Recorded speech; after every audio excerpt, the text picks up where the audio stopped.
Sumasa inyo po muli ang programang ito sa liwanag ng katotohanan. Ako po ang kapatid na Jerry Lapira na muli po nag-aanyaya sa inyo. Samahan nyo kami sa may kalahating oras ng programang ito. Sa unang bahagi po ng ating programa, pakinggan at panoorin po muna natin ang aming isinagawang interview sa isa naming kapatid sa Iglesia ni Cristo mula po dyan sa lokal ng Iglesia ni Cristo sa Orani, sa Distrito Eklesyastiko ng Bataan. Ang tinutukoy po namin ay si kapatid na Ninya Danan. Pakinggan at panoorin po natin ang aming isinagawang interview. Ako po si Nina Didanan, isa pong diakonesa mula po sa lokal ng Orani, Distrito ng Bataan. Ang natapos ko pong kurso ay Bachelor of Science in Business Administration, major in Banking and Finance. Ang asawa ko po ay si Dennis R. Danan.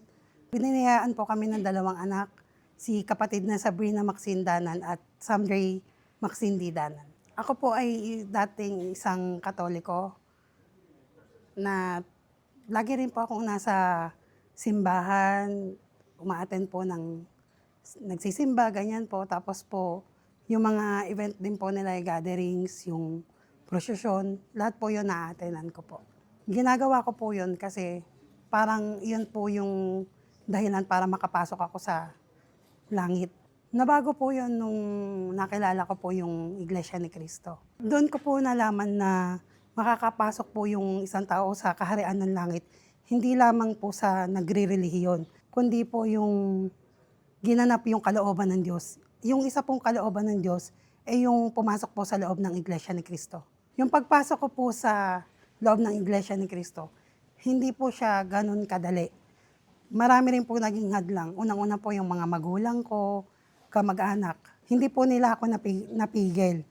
Dahil alam ko po na iyon yung katotohanan.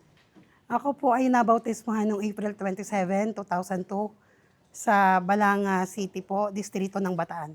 Nung ako po ay mabautismuhan, nasa isip ko po noon talagang napakalaking biyaya po dahil yung alam ko po na maliligtas na ako eh. Nandun na lang po syempre yung susunod. Kailangan yung sumampalataya ka pa ng lubos at yung pagsunod mo po sa kalooban ng Diyos. Kaya hanggang ngayon po, nananatili po akong nasa loob ng Iglesia ni Cristo. Isa pong may tungkulin bilang diakonesa at buong sambahayan ko po patuloy po kaming maglilingkod sa Panginoong Diyos. Mga kaibigan, sa Biblia po ay meron nga po bang pinatutunayan ng ating Panginoong Sukristo na hindi sapat na ang tao ay nagre-reliyon lamang para siya ay makapasok sa kaharian ng ating Panginoong Diyos? At ano po ang kinakailangan muna na maisakatuparan ng tao para siya ay mapabilang sa magiging mapalad na makapapasok sa kaharian ng ating Panginoong Diyos doon sa langit? Pakinggan ninyo. At ganito ang mababasa nating nakasulat dito po sa Mateo 7:21 hanggang 23, dito po sa isang sali ng Bibliang Ingles sa pagkakaliwat na po sa wikang Pilipino natin ito basahin, pakinggan ninyo. Hindi lahat ng tao na wari ay reliyoso ay talagang reliyoso. Maaari nila akong tukuying Panginoon. Subalit, hindi pa rin sila makapapasok sa kaharian ng langit. Ang napakahalagang issue ay kung sinusunod nila ang aking Ama na nasa sa langit.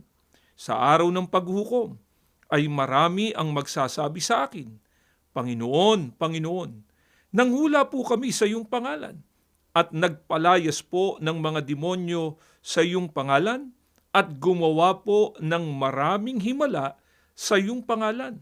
Subalit, sasagot ako, kailan may hindi ko kayo nakilala.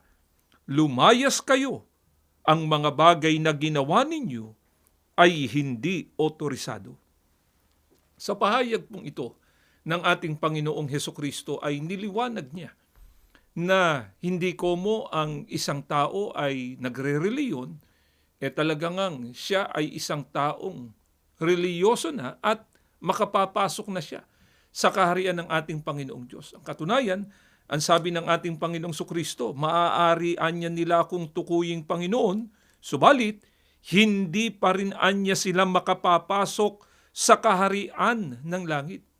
ano po ang dapat na maisakatuparan ng tao para mapabilang siya doon sa magiging mapalad na makapapasok sa kaharian ng langit?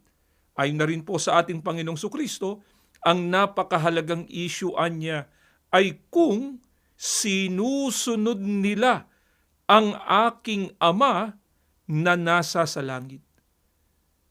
Kaya nga po, ang dapat na matiyak ng tao, pagka siya ay nagre-reliyon, ang nagaganap niya ay kung ano po ang kalooban ng ating Panginoong Diyos. Sapagkat magreliyon man po ang tao, subalit hindi naman niya nagaganap ang kalooban ng ating Panginoong Diyos, hindi pa rin po siya papapasukin sa kaharian ng langit. Paano po natin malalaman kung ano ang mga kalooban ng ating Panginoong Diyos, lalong-lalo na nga po sa panahong Kristiyano? Para ito ang ating maisakatuparan sa ating ginagawang mga paglilingkod sa ating Panginoong Diyos na maghahatid sa tao para siya ay magkaroon ng karapatan na makapasok doon sa kaharian ng ating Panginoong Diyos sa langit pagdating ng araw ng paghukom. Ito po ang itinagubilin ng ating Panginoong Diyos. Pakinggan ninyo, dito po sa Mateo, sa 17, ang talata po ay 5, ganito ang maliwanag na mababasa natin.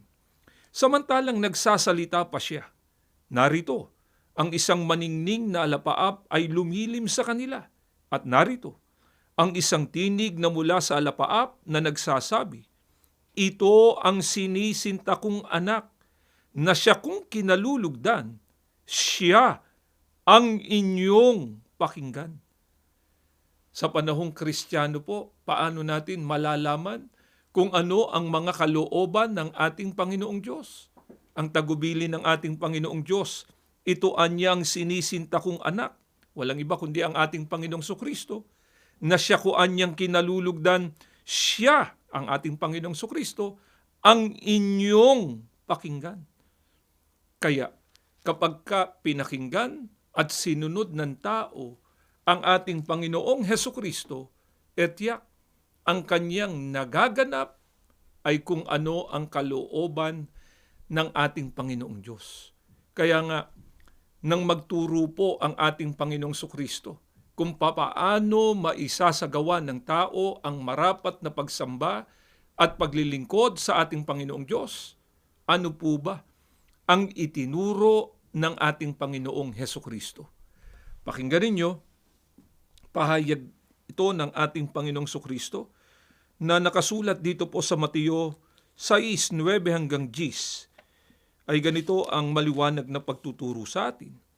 Magsidalangin nga kayo ng ganito, Ama namin na nasa langit ka, sambahin nawa ang pangalan mo, gawin nawa ang iyong kalooban. Ayon sa ating Panginoong Sukristo, paano maisasagawa ng tao ang tunay na pagsamba sa ating Panginoong Diyos?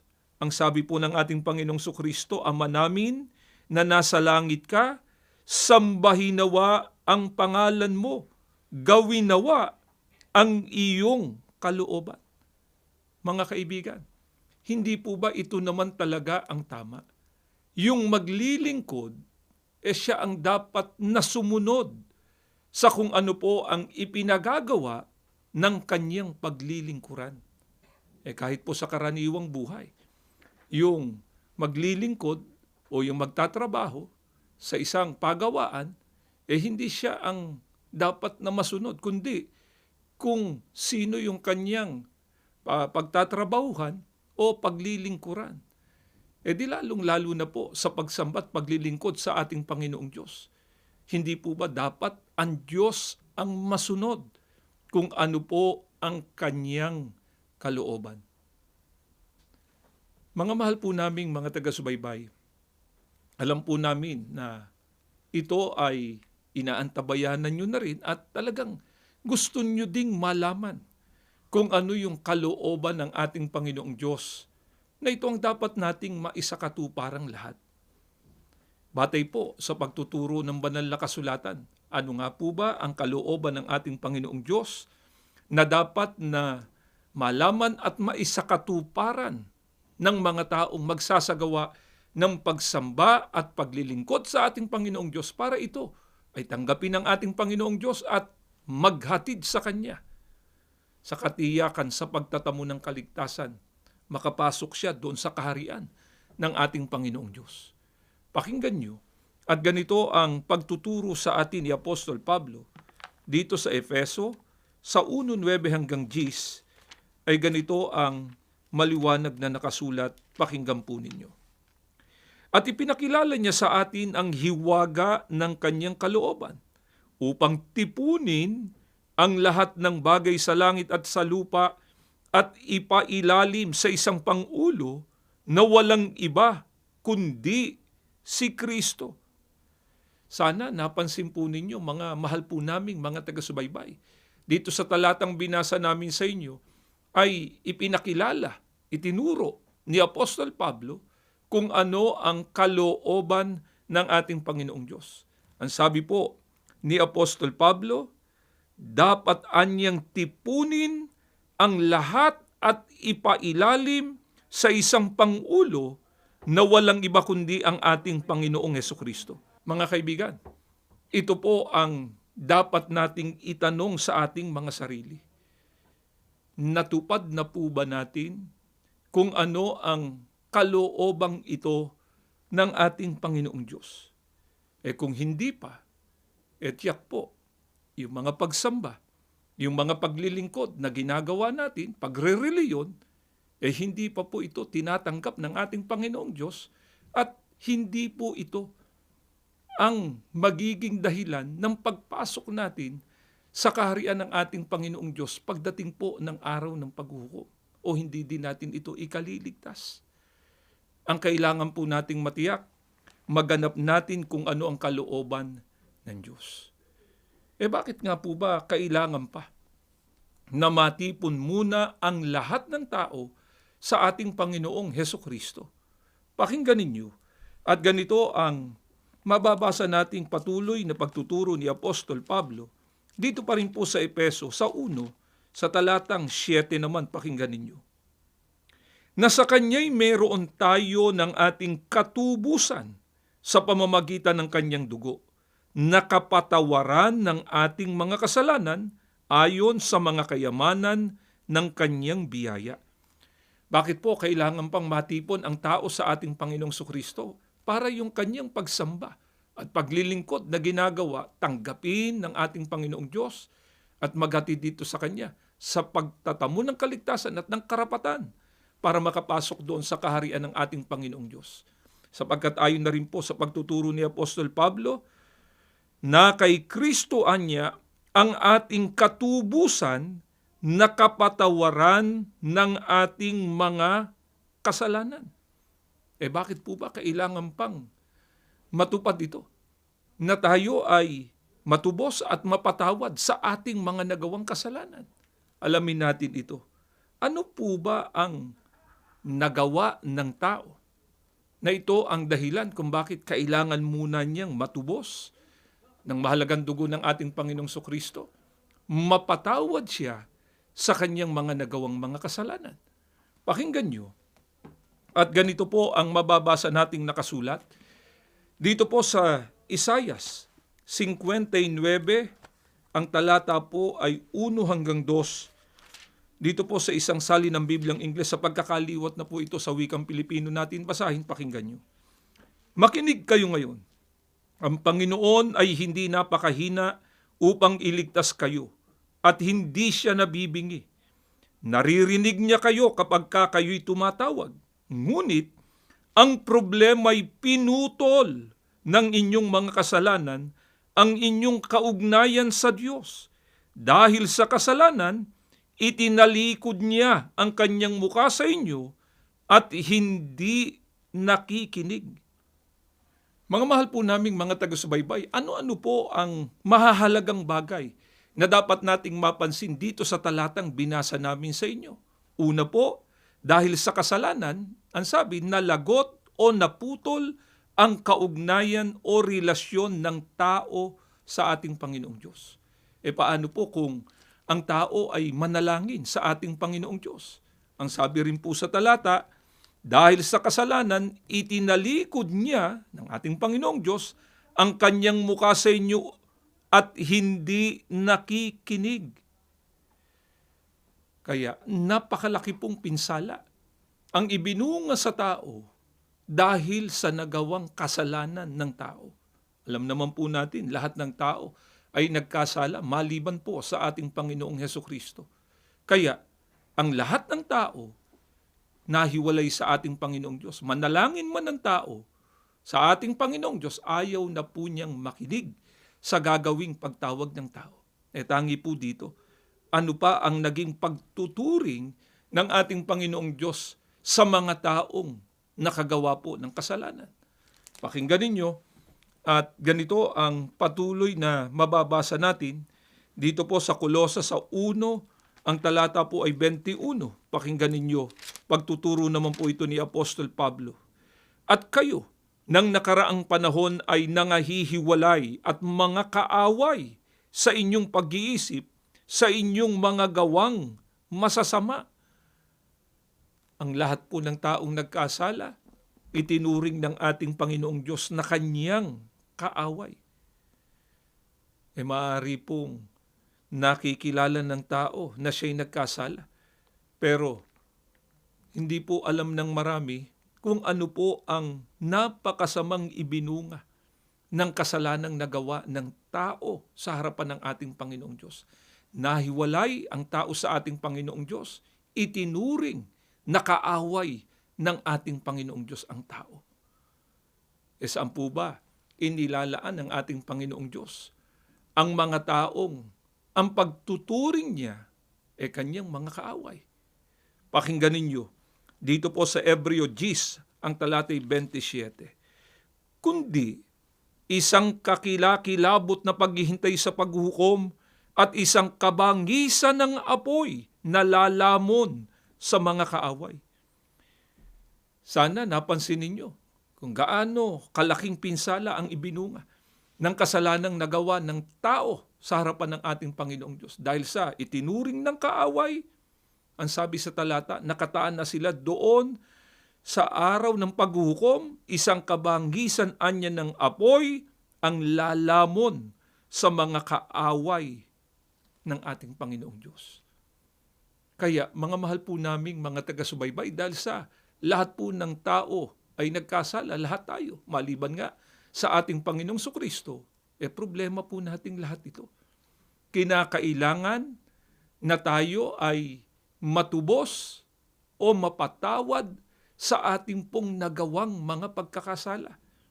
Kaya nga, ang kalooban ng ating Panginoong Diyos, matipon ang lahat ng tao sa ating Panginoong Hesukristo. Pero ito po ang katanungan. Paano nga po ba matitipon ang lahat ng mga tao sa ating Panginoong Hesukristo? Kinakailangan na siya ay mapabilang doon sa pinangunguluhan ng ating Panginoong Hesukristo.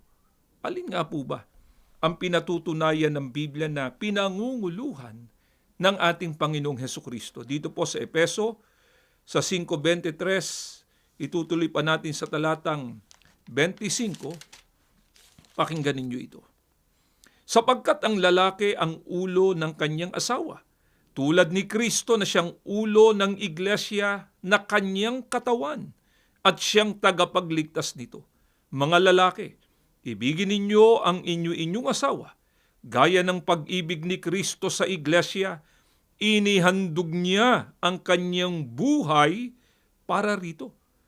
Alin nga po ba ang pinatutunayan ng banal na kasulatan na pinangunguluhan ng ating Panginoong Sukristo? Walang iba kundi ang iglesia. Bakit po ang iglesia?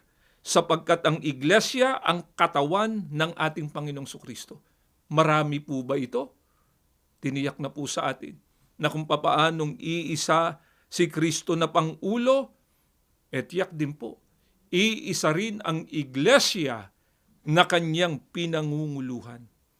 Kaya hindi po pwede na sabihin ng isang tao na may reliyon na siya. Siya ay sa ating Panginoong Sukristo na. Dapat tiyakin ng tao yung reliyon na kanyang kinaaaniban, ito yung iglesia na pinangunguluhan ng ating Panginoong Sukristo. At tiniyak na nga po sa atin, iisa lang ang iglesyang ito. Iglesia ng kanilang pinakapangulo ay walang iba kundi ang ating Panginoong Sukristo. Ano pa po ang ginawa ng ating Panginoong Sukristo sa iglesyang ito na kanyang pinangunguluhan? Ang sabi rin po sa talata, mga lalaki, ibigin ninyo ang inyong asawa gaya ng pag-ibig ni Kristo sa iglesia. Inihandog niya ang kanyang buhay para rito. Ito po ang pinaghandugan ng ating Panginoong Sukristo ng kanyang buhay. Sila rin po yung mga natubos ng mahalagang dugo ng ating Panginoong Sukristo. Aling iglesia nga po ba ang pinaghandugan ng ating Panginoong Sukristo ng kanyang buhay? Iglesyang kanyang tinubos. Pakinggan ninyo. Dito po sa Aklat ng Mga Gawa, sa 20:28, salin po ito ni Ginoong George M. Lamsa. Sa pagkakaliwat na po sa wikang Pilipino natin ito basahin, pakinggan ninyo. Ingatan ninyo kung gayon ang inyong sarili at ang buong kawan. Narito'y hinirang kayo ng Espiritu Santo na mga katiwala upang pakanin ang iglesia ni Kristo na binili niya ng kanyang dugo. Binasa lamang po namin ito sa inyo, mga kaibigan. Ang iglesyang pinangunguluhan ng ating Panginoong Sukristo, iglesyang pinaghandugan niya ng kanyang buhay, ay walang iba kundi ang iglesia ni Kristo. Kaya, kalooban po ng ating Panginoong Diyos na ang tao para ang kanyang pagsamba't paglilingkod ay tanggapin ng ating Panginoong Diyos. Para yung kanyang pagsamba't paglilingkod ay maghatid sa Kanya sa katiyakan sa pagtatamo ng kaligtasan at ng karapatan sa pagtatamo ng karapatan sa pagpasok sa kaharian ng ating Panginoong Diyos. Kinakailangan na ang tao po ay maging kaanib sa Iglesia ni Kristo. Ito po ang lubos na naunawaan at sinampalatayanan ni kapatid na Ninya Danan. Kaya nung mapakinggan niya po ito ang nagbukas ng kanyang isipan para makapagpasya.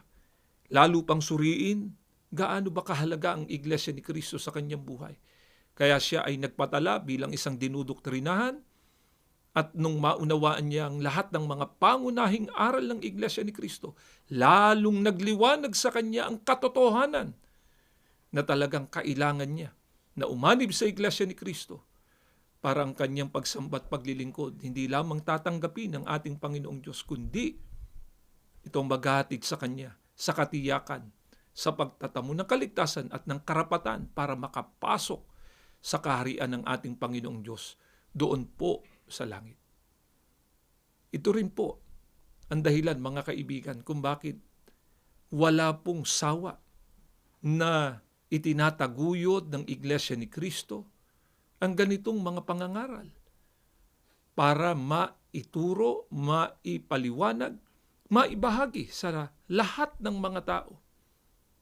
Napakahalaga po ng Iglesia ni Kristo para ang tao ay magkaroon ng karapatang makapasok sa kaharian ng ating Panginoong Diyos doon sa langit pagdating ng araw ng paghukom. At si kapatid na Ninya po ay meron pong paanyaya sa mga nakikinig sa pagkakataong ito na hindi pa kaanib sa Iglesia ni Kristo. Pakinggan at panoorin po natin ang kanyang paanyaya. Sa mga hindi pa po kaanib sa Iglesia ni Kristo, inaanyayahan po namin kayong makinig, dumalo po sa aming mga pamamahayag upang magsuri rin po sa mga katotohanan sa loob po ng Iglesia ni Kristo. Nawa po, mga kaibigan, nakatulong ang ginawa naming paglalahad na ito ng mga kalooban ng ating Panginoong Diyos sa inyong ginagawang mga pagsusuri at dumating din po ang pagkakataon na kayo man po makapagpasya na rin na umanib sa Iglesia ni Kristo. Bago po tayo magtapos ay inaanyayahan namin kayo sa isang panalangin. Panginoon na aming Diyos, salamat po ng napakarami sa iyo. Muli kinasangkapan mo ang palatuntunang ito para maituro namin kung ano po ang iyong mga kalooban na dapat na maisagawa ng mga taong maglilingkod at sasamba sa iyong napakabanal na pangalan, na itong maghahatid din sa amin sa katiyakan ng pagtatamo ng karapatan para makapasok sa bayang banal na ipinangako mo po na pamalagi ang tahanan ng lahat ng iyong mga hinirang. Maawa ka nawa po sa mga tagapakinig namin, naway maging daan na po ang mga napakinggan nila para sila man ay makapagpasya na rin na umanib sa Iglesia ni Kristo. Panginoong Sukristo, kaawaan mo po kami pamagitan sa aming mga panalangin at patuloy na pagpalain ang kabuuan ng iyong bayan. Ama, sa muli naming paglapit sa iyo, pakipagpala, patuloy na basbasan ang aming tagapamahalang pangkalahatan, ang kapatid na Eduardo Manalo. Ang lahat inihiling na po namin sa pangalan po ng aming tagapagligtas na si Kristo Jesus. Amen.